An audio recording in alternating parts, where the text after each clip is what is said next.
Your Majesty, although it has been indicated that Kenya and the United Kingdom are celebrating 60 years of diplomatic relations, this by no means implies that our peoples were total strangers before that. Neither does it mean that we live in denial of our history. We cannot live as prisoners of the past.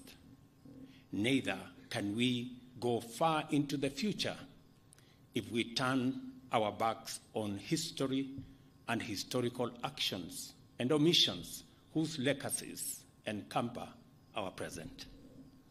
As a matter of fact, formal British presence in Kenya was proclaimed in 1897 by an order in council, which inaugurated European settlement and the displacement, dispossession, and disenfranchisement of native Africans, paving the way for a brutal colonialism.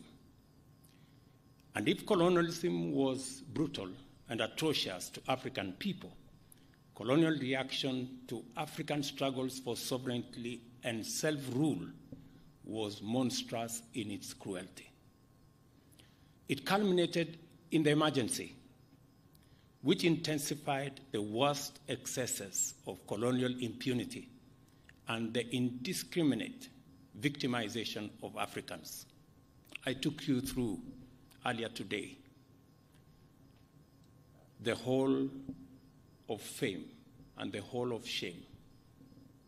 While there has been efforts to atone for the death, injury, and suffering inflicted on Kenyan Africans by colonial government, much remains to be done in order to achieve full reparations.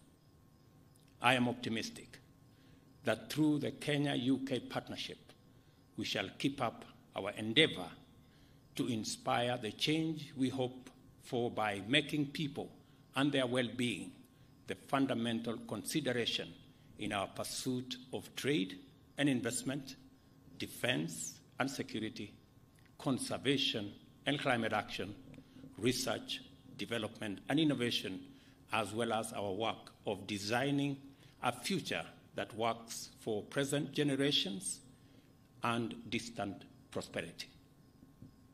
I trust that this visit, focused on community, sustainability, and innovation, as pillars of progress, will inspire Your Majesty to forge ahead with a strong vision for stronger Kenya-United Kingdom partnership and of the Commonwealth as a beacon of hope for humanity in a sustainable, prosperous future for all in a green and clean planet. I wish you great success on this visit. However, we must also acknowledge the most painful times of our long and complex relationship.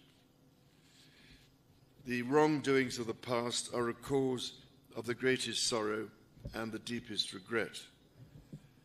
There were abhorrent and unjustifiable acts of violence committed against Kenyans as they waged, as you said at the United Nations, a painful struggle for independence and sovereignty.